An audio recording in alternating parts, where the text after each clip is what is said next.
और अब आपको सीधे लिए चलते जोशीमठ, जहां से आप सरकार का आज सीधा प्रसारण देखेंगे एसोसिएट एडिटर ब्रिजेश श्रीवास्तव के साथ।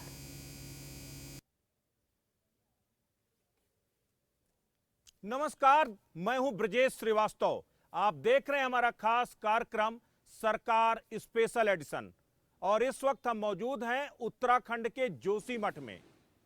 जोशीमठ इस वक्त प्रकृति की बड़ी आपदा झेल रहा है।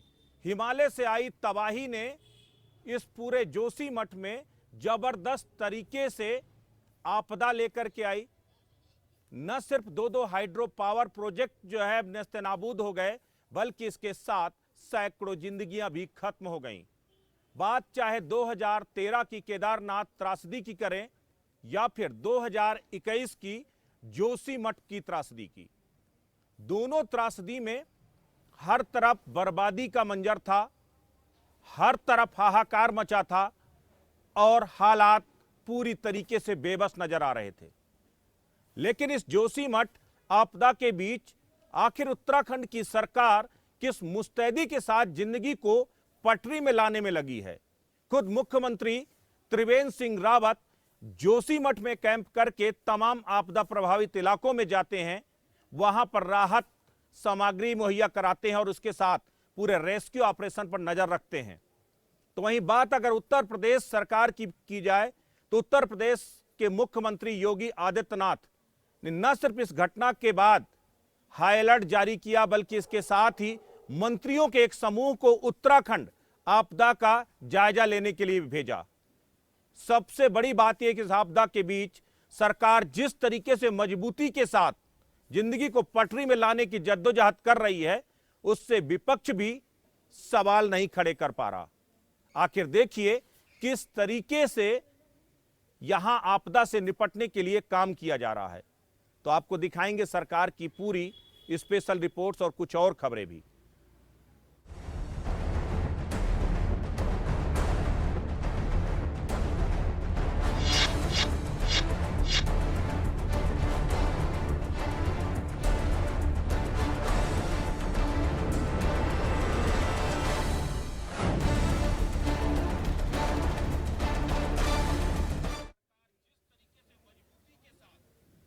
तो आप देख रहे हैं जोशीमठ से हमारी लाइव पेशकश। जोशीमठ से हमें हकीकत दिखाने के लिए यहां से सरकार शो को करना पड़ रहा है। दरअसल किस तरीके से इस आपदा के बीच में रेस्क्यू चल रहे हैं, किस तरीके से इस आपदा के बीच में सरकार लोगों तक राहत पहुंचा रही है और कैसे जिंदगी को पटरी में लाने की कवायद की जा रही है, देखिए त्रिवेंद्र सिंह रावत ने इस आपदा के दौरान अपना एक नया चेहरा पेश किया है। यह रिपोर्ट देखिए।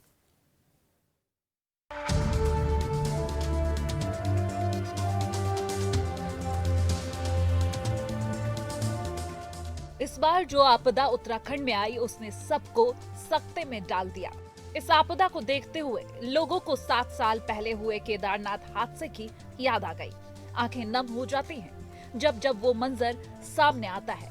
कई जाने गई, कई सांसें थमी, लोगों ने अपनों को खोते हुए देखा और देखते ही देखते परिवार उजड़ गए। उत्तराखंड आपदा के लिहाज से बेहद संवेदनशील है, ऐसे में अलर्ट रहने की जरूरत है। चमोली में ग्लेशियर टूटने की घटना, ऋषिगंगा पर बने 2 हाइड्रो प्रोजेक्ट ध्वस्त,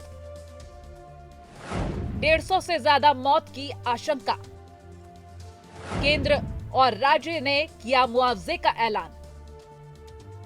उत्तराखंड के चमोली में ग्लेशियर फटने के बाद दर्जनों लोगों के फंसे होने की जानकारी सामने आई। उनकी मदद के लिए आईटीबीपी, एनडीआरएफ, एसडीआरएफ, बीआरओ के जवान लगातार जुटे हैं। जवान न सिर्फ सुरंग और मलबे में फंसे लोगों को बाहर निकालने में मदद कर रहे हैं, बल्कि लोगों को खाने पीने के साधन भी मुहैया करा रहे हैं। बताया जा रहा है कि ऐसे 13 गांव हैं जिनसे संपर्क टूट गया है। कुल मिलाकर 7 पुल ध्वस्त हो गए हैं। 2 हाइड्रो पावर प्लांट भी इस तबाही में बह गए। बीआरओ की तरफ से पुल बनाए जाने का काम जारी है। आईटीबीपी, एनडीआरएफ, सेना और आर्मी के जवान रेस्क्यू में लगे हैं। इस वक्त हमारे साथ मौजूद हैं डीजी बीआरओ राजू चौधरी साहब। सर सबसे बड़ी बात है इस आपदा के बाद बीआरओ की एक सबसे बड़ी भूमिका है जिंदगी को पटरी में लाने के लिए, खास करके बहुत सारे ब्रिज तबाह हो गए। कितनी बड़ी चुनौती है और कब तक इसको आप लोग ऑन द ट्रैक ले? देखिए, चुनौती तो बहुत बड़ी है, क्योंकि इस तरह की त्रासदी जो पहले केदारनाथ में आई थी, उसके बाद में ये बोल रहे हैं कि उससे कुछ एजेंसी तो ये भी बोलते हैं उससे ही बड़ी थी। लेकिन जो पिछले 6 दिन में और 6 रात में आपने खुद देखा होगा, यहाँ पर लाइट लगा के हमारे लोगों ने काम किया है। इतनी जल्दी सिचुएशन को काबू पाना ये बहुत आसान चीज़ नहीं थी। हमारे चीफ इंजीनियर जो मिस्टर राठौर हैं, वो सीधा उसी दिन शिवालिक से, और हमारे कर्नल सोनी हैं, वो सीधा हेडक्वार्टर से मिस्टर राव हैं, सब ये स्पेशलिस्ट हैं ब्रिजिंग में, वो खुद आए यहाँ पर और यहाँ पर ही कैंप कर रहे हैं पिछले 6 दिन से। तो इतनी जल्दी इस सिचुएशन को काबू पाना ये बहुत काबिले तारीफ है। और इस तरह का हमने इस तरह की सिचुएशन बहुत कम हमने देखी है, इस तरह के चैलेंजेस कि पहले डेब्रिस और मग क्लियर करना, उसमें भी बहुत सेंसिटिविटी से काम करना, और नया ब्रिज बनाना और नई रोड काटना, ये बहुत मुश्किल है। ऐसे वक्त पर जब इस मलबे में सैकड़ों की तादाद में शव भी दबे हो सकते हैं, तो उनका भी ख्याल रखना ताकि शव कहीं दब ना जाए। दूसरा, आपको ब्रिज को तैयार करना, पूरा बेस तैयार करना एक बड़ी चुनौती है। और खासकर हम लोगों ने देखा बीआरओ ने इक्विपमेंट के लिहाज से जितनी जेसीबी सारी मशीनें खुद बीआरओ ने यहाँ पर उतारी। तो बीआरओ एक तरफ जहाँ रेस्क्यू में कर रहा है पार्टिसिपेट, वहीं दूसरी तरफ ब्रिज मेंटेनेंस की भी बात कर रहा। तो एक बड़ा चैलेंज था आप लोग के लिए। हाँ, ये तो आपने मेरा जो मैंने कहना तो आपने कह दिया है कि बीआरओ एक ऐसी ऑर्गेनाइजेशन है जिसको कोई रिकॉग्निशन नहीं चाहिए, सारा देश जानता है बीआरओ को। तो उन्होंने रेस्क्यू ऑपरेशन में भी पूरी मदद की, अपनी मशीनें दे के अपने लोगों का सहयोग दिया। और जो ये नया ब्रिज बनना है, जो आप देख रहे हैं, दिन एवरी डे वहाँ पर दिन रात काम हो रहा है, और उसमें लोगों ने, और यहाँ के लोग भी जो लोकल्स हैं, उन्होंने बहुत सहयोग दिया है। जो यहाँ के कामगार हैं, उनकी सहायता के बिना इतनी जल्दी काम होना बहुत मुश्किल था। तो 300 के लोग तो हमारे लोग जो चारों तरफ से हमने इकट्ठे किए, जो स्पेशलिस्ट हैं, और जो यहाँ के लोग हैं, उन्होंने भी अपनी पूरी भरसक प्रयत्न किया है कि जिससे जल्दी से जल्दी ये काम पूरा हो सर, सके। एक आखिरी सवाल, रैणी का जो महत्वपूर्ण ब्रिज है ये बह गया है, इसको कब तक आप लोग यहाँ से आवागमन बहाल करते हैं? इसको तकरीबन 1 महीना लग जाएगा। 1 महीना? हाँ, 1 महीना से ज़्यादा लग जाएगा, क्योंकि इसमें काफ़ी टेक्निकल चीज़ें हैं। हमने इस जो एबटमेंट जो हमने बनाई है, इसको हमने आगे तक के लिए देखना है कि दोबारा से अगर कोई ऐसा सैलाब आ जाए तो उसको वो सस्टेन कर सके, और जो यहाँ का लोड है, क्योंकि ये 40 टन के लिए बनाया जा रहा है, उसको ये सहन कर सके। सर, लेकिन अगर सामरिक लिहाज से बात करें, जो गाड़ियाँ यहाँ से निकलती हैं, उनका लोड तो संभवतः 40 टन से ऊपर भी होता है, तो उनको किस तरीके से यहाँ से निकाला? नहीं, उसके लिए तो देखिए अभी क्या है कि इमीडिएट जो इसका स्पैन है वो करीब 200 फुट के करीब है। तो उसमें जब आप जो बोलते हैं कि 40 टन से ज़्यादा के लिए, तो फिर हमें परमानेंट ब्रिज बनाना पड़ेगा। अभी वो फिलहाल बैली ब्रिज, फिलहाल हमें इमीडिएटली हमें कनेक्टिविटी देनी है, क्योंकि आगे हमारी जो यूनिट्स हैं और जो गांव हैं हमारे, उनको जोशीमठ से जोड़ना सबसे पहली प्रायोरिटी है। तो पहले वो काम करेंगे और आगे का काम हम आगे देखेंगे। तकरीबन जितनी भी गाड़ियाँ चलती हैं वो 40 टन से नीचे ही रहती हैं। Thank you so much. तो बिल्कुल ये थे डीजी बीआरओ राजीव चौधरी साहब, जिन्होंने साफ तौर पर कहा कि बीआरओ इस वक्त एक बड़ी चुनौती का सामना कर रहा है, लेकिन हमने हमेशा चुनौतियों का सामना करके ही विजय पाया है। और इस बार सिर्फ आपदा से रेस्क्यू करना ही हमारा काम नहीं, बल्कि इसके साथ ही जो तबाही आई है उसको भी पटरी पर लाना एक बड़ी चुनौती है, और हम उसका बखूबी सामना कर रहे हैं। जवान उन गांवों को मदद पहुंचा रहे हैं जो कि बाढ़ की वजह से मुख्य मार्ग से कट गए हैं। राहत सामग्री के लिए हेलीकॉप्टर तैनात किए गए हैं। इन हेलीकॉप्टर की मदद से लोगों को राशन और जरूरी सामान मुहैया कराया जा रहा है। टनल में लगातार रेस्क्यू ऑपरेशन चल रहा है। ड्रिल के जरिए बेस टनल को लोकेट करने की कोशिश की जा रही है। इस बीच डीआईजी नीरू गर्ग ने भी इस का मौके का मुआयना किया है। मैम, आप लोग मौके पर गई हैं, इस वक्त क्या स्थिति, जो ड्रिल करने का काम 3 दिन से किया जा रहा है वर्टिकली, वो अब तक अभी इसमें कितना और समय लग सकता है? देखिए, समय क्योंकि एक टेक्निकल इशू है, तो एनटीपीसी वाले ही एग्जैक्ट बता पाएंगे। उनका कहना है कि 3 से 6 घंटा लग सकता है। मैम, सबसे बड़ी बात है जो रेस्क्यू एजेंसियां तमाम काम कर रही हैं, एनटीपीसी का डायग्राम वहां पर है। 3 बार अलग अलग जगह लोकेशन बदली एनटीपीसी ने। क्या उनका एग्जैक्ट मैप उनके पास उपलब्ध नहीं है, या वो बता नहीं पा रहे कि कहां से वर्टिकल ड्रिल करने पर हम एग्जैक्ट बेस टनल पर पहुंच पाएंगे? देखिए, ये सवाल आप एनटीपीसी से ही करें तो बेहतर होगा, ये टेक्निकल एस्पेक्ट्स हैं और उन्हीं के इंजीनियर्स ही बता पाएंगे। तो मैम अगर ओवरऑल आप पूरे ऑपरेशन की बात करें, चाहे वो रेडी गांव में हो या यहाँ पर, आपको क्या लगता है अभी आप कितने % तक सर्च ऑपरेशन कर पाए हैं और अभी कितना और समय लग सकता है? देखिए कितना % कर पाए ये कहना मुश्किल है, क्योंकि हमें बॉडी जो है कीर्ति नगर तक भी मिल चुकी है। तो पूरे ही गढ़वाल रेंज में हमारा जो है रेस्क्यू ऑपरेशन, सर्च ऑपरेशन चल रहा है। तो आपको क्या लगता है अभी का लंबा वक्त लगेगा अभी समय, क्योंकि मलबा बहुत ज़्यादा है, उससे मलबे से खोजना बॉडीज को एक बड़ा मुश्किल काम है, तो कुछ आप लोगों ने स्पेकुलेट किया है कि कुछ कितना टाइम आपको लगेगा? देखिए इसमें स्पेक्यूलेट करना बहुत गलत होगा, क्योंकि एक तो मलबे का हाइट बहुत ज़्यादा है, काफ़ी जगह पर इतना दलदल जैसा एरिया है कि वहाँ पर पहुँच पाना ही अभी पॉसिबल नहीं है। तो तरीके ढूंढे जा रहे हैं कि वो एरिया थोड़ा ड्राई किया जाए, और सभी एजेंसियां इसमें लगी हुई हैं। Thank you so much. तो बिल्कुल ये थी डीआईजी नीरू गर्ग, जिन्होंने साफ तौर पर कहा कि सभी एजेंसियां युद्ध स्तर पर काम कर रही हैं, और जहां तक रही बात एनटीपीसी के साथ कोऑर्डिनेशन की, इसका जवाब एनटीपीसी ही दे सकता है, लेकिन फिलहाल हम लोग लगातार कोशिश कर रहे हैं वर्टिकली ड्रिल करके वहां पर लोकेट करने की, तो कोशिशें लगातार जारी है। चमोली जिले में आपदा के बाद इससे निपटने के लिए सरकार और मशीनरी के साथ ही स्थानीय निवासियों में जो तत्परता, सजगता और संवेदनशीलता साफ तौर पर देखी गई, मुख्यमंत्री से लेकर मुख्य सचिव और आला अधिकारी फ्रंटलाइन वर्कर की भूमिका में नजर आते रहे। यही नहीं, उफान का पता चलने पर ग्रामीणों ने पावर प्रोजेक्टों में फंसे व्यक्तियों को सुरक्षित स्थान पर जाने को कहने के जो प्रयास किए, वो ये दर्शाता है कि आमजन भी आपदा को लेकर हमेशा अलर्ट रहता है। हालांकि नदियों के उफान के शोर में बचाव को लगाई गई उनकी पुकार डूब गई। भूकंप, बादल फटना, भूस्खलन, ग्लेशियरों का दरकना, बाढ़ जैसी प्राकृतिक आपदाओं का उत्तराखंड से चोले दामन का साथ है। ये जरूरी है कि प्रत्येक आपदा से सबक लेकर भविष्य के लिए रणनीति तय की जाए, परंतु जिस तरह से रावत सरकार काम कर रही है, उससे लोगों में उम्मीद है कि जल्द ही रेस्क्यू पूरा हो जाएगा। Bureau report, news 1 India. Redi गांव में इस वक्त बीआरओ के डीजी राजीव चौधरी इस वक्त पहुंचे हुए हैं। आप जरा वो देखिए किस तरीके से जो बीआरओ की लगातार जो है मीटिंग्स ले रहे हैं, और वो पूरे नक्शे को समझ रहे हैं, वो पूरे डायग्राम देख रहे हैं, प्रेजेंटेशन उनको बताया जा रहा है कि किस तरीके से कुल कितने पुल क्षतिग्रस्त हुए हैं और किस तरह से इन पुलों को जोड़ने के लिए लगातार काम किया जा रहा है। वो देखिए सीधे वो इस वक्त ऋषिगंगा प्रोजेक्ट को देख रहे हैं। ऋषिगंगा प्रोजेक्ट जो पूरी तरह से तबाह हुआ, उसके बाद ये चूँकि पुल क्षतिग्रस्त हो गए थे, ये सामने वो पुल है जो रेडी गाँव को जोड़ने वाला पुल था, जो है ये नीति वैली की तरफ पूरा जाता है, जो चाइना की तरफ जाने वाला जो है आखिरी जो गांव है वो नीति पड़ता है, और वो नीति को जोड़ने वाला बेहद ही महत्वपूर्ण पुल था, और ये पुल पूरी तरीके से नेस्तनाबूद हो गया, तबाह हो गया। उसके बाद बीआरओ यहाँ पर दिन रात युद्ध स्तर पर जो है इन पुलों को जोड़ने के लिए, अस्थायी पुल बनाने के लिए, बैली ब्रिज बनाने के लिए काम कर रहा है, और उसी का निरीक्षण करने के लिए इस वक्त जो है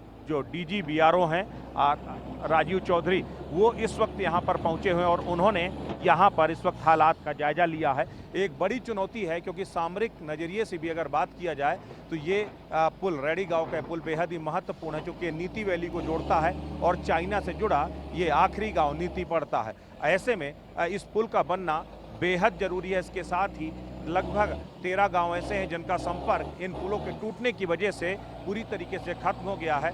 ऐसे में बीआरओ के पास एक बड़ी चुनौती है, न सिर्फ इन छोटे छोटे पुलों को जोड़ करके संपर्क मार्ग को बहाल करना, बल्कि इसके साथ ही सामरिक दृष्टिकोण से महत्वपूर्ण इस रैली पुल के लिए भी बैली ब्रिज का निर्माण करना। तो फिलहाल जो डीजी बीआरओ हैं वो निरीक्षण कर रहे हैं, और उसके बाद वो आगे इंस्ट्रक्शंस देंगे कि किस तरीके से संपर्क मार्गों को बहाल किया जाएगा। ब्यूटी जर्नलिस्ट अतुल के साथ ब्रजेश श्रीवास्तव, न्यूज़ 1 इंडिया, रेडी गांव।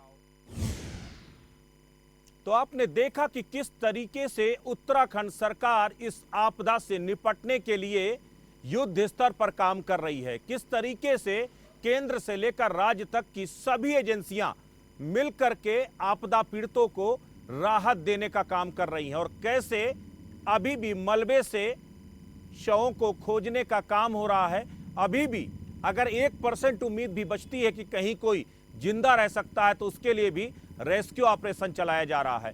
तो एक बड़ा चैलेंज है, लेकिन उसे उत्तराखंड की सरकार मजबूती के साथ निभा रही है। लेकिन इसी के साथ उत्तर प्रदेश के मुख्यमंत्री योगी आदित्यनाथ की भूमिका भी जोशीमठ की इस आपदा में बेहद ही सराहनीय है। जैसे इस आपदा की खबर आई उसके बाद मुख्यमंत्री योगी आदित्यनाथ ने एक मंत्रियों के समूह का गठन किया और उसे इस पूरी आपदा में निगरानी करने के लिए उन्हें निर्देशित किया। इसके साथ ही सैकड़ों लोग अभी भी लापता हैं इस पूरी आपदा में। इस प्रलय के दौरान उत्तर प्रदेश से सरोकार रखने वाले जितने भी लोग लापता हैं उनके साथ सरकार लगातार संपर्क में है और उनके परिजनों के साथ भी संपर्क स्थापित किया और लगातार उन्हें खोजने की कवायद कर रही है। देखिए रिपोर्ट।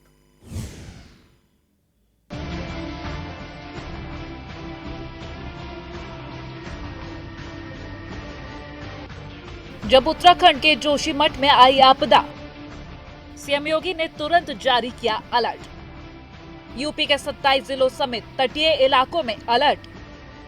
किसी समस्या को अगर कोई सरकार बारीकी से निपटा सकती है तो वो है योगी सरकार। कोरोना महामारी पर शानदार कंट्रोलिंग बताता है कि योगी सरकार प्रदेश की विकास के साथ साथ सुरक्षा में भी किसी मायने में पीछे नहीं हटने वाली। उत्तराखंड में आई आपदा से पहले सीएम योगी की सतर्कता बता रही है कि सरकार एक्टिव है। उत्तराखंड के जोशीमठ में ग्लेशियर टूटने से आई आपदा को देखते हुए सीएम योगी ने अफसरों को अलर्ट रहने को कहा कि अफसर गंगा किनारे रह रहे लोगों को सुरक्षित लाएं। उत्तराखंड में जब तबाही का मंजर देखने को मिला तो उत्तराखंड से सटे राज्य यूपी में हाई अलर्ट जारी किया गया। योगी सरकार फौरन एक्टिव हुई। आपदा के बाद योगी सरकार ने टीम का गठन किया और आपदा क्षेत्र का दौरा करने को कहा।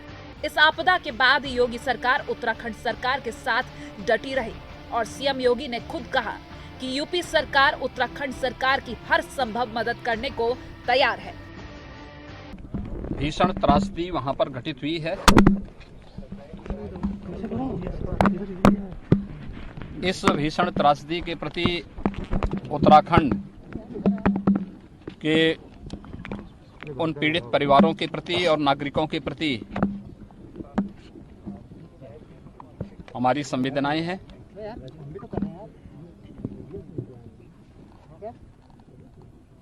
जो कि अलकनंदा गंगा जी की सहायक नदी है और इसलिए ये बाढ़ का खतरा गंगा नदी में भी संभावित है। यद्यपि उत्तराखंड सरकार सक्रिय होकर के वहां पर कार्य कर रही है, वहां के माननीय मुख्यमंत्री जी स्वयं भी इस पर नजर रखते हुए स्वयं घटनास्थल की ओर रवाना हुए हैं। माननीय गृह मंत्री जी ने भी और माननीय प्रधानमंत्री जी ने भी इस पूरे घटनाक्रम के प्रति एनडीआरएफ को और अन्य संस्थाओं को पहले से अलर्ट करके बचाव और राहत कार्यों को तेज करने के बारे में वहां पर आवश्यक दिशा निर्देश जारी किए हैं। उत्तर प्रदेश के अंदर गंगा जी का बहाव स्थल सर्वाधिक है। लगभग 1000 किलोमीटर गंगा जी उत्तर प्रदेश की भूमि से होकर के गुजरती है। हम लोगों ने पूरी तरह सतर्कता बरती है। घटना के तुरंत बाद हमें जानकारी मिल गई थी और हम लोगों ने अपने यहाँ जल शक्ति विभाग को पहले से अलर्ट कर दिया है। गृह विभाग एक एक गतिविधि पे नजर रख रहा है।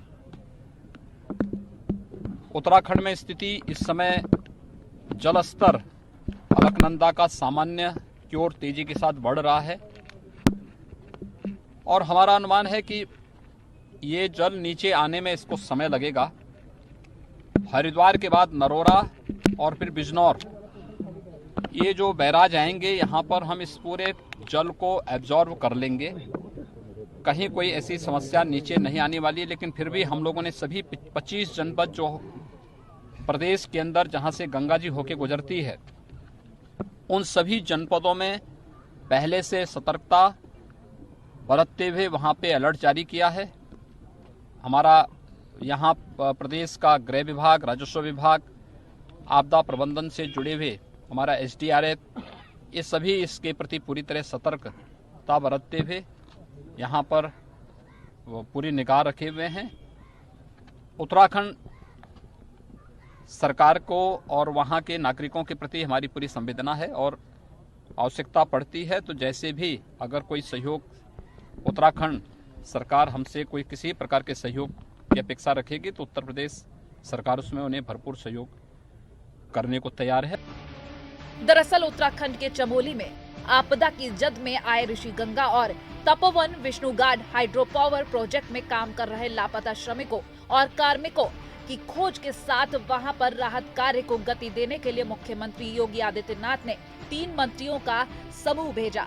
इसके साथ ही अपर मुख्य सचिव गृह अवनीश कुमार अवस्थी के नेतृत्व में प्रशासनिक और पुलिस अधिकारियों की टीम उत्तराखंड शासन के साथ बैठक की।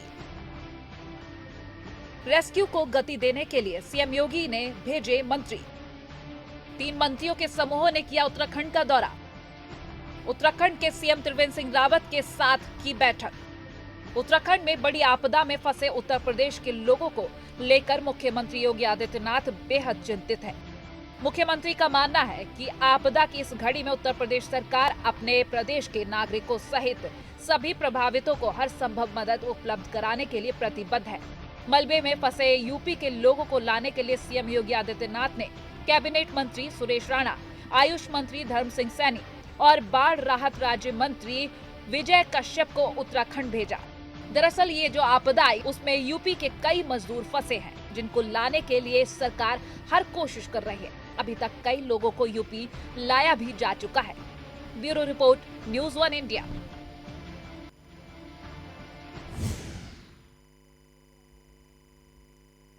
बिल्कुल, तो हिमालय से आई इस आपदा ने बहुत जख्म दिए हैं, ना जाने कितने घरों के चिराग बुझा दिए हैं, लेकिन सरकारों के ये प्रयास उनके जख्म में किसी मरहम की तरह हैं। सरकारें अगर संवेदनशीलता के साथ काम करें तो जख्म कुछ कम हो जाते हैं। हाँ, ये आपदा है और इस आपदा में सबको मिलकर लड़ना पड़ेगा। सरकार के स्पेशल एडिशन में आज के लिए बस इतना ही। नमस्कार।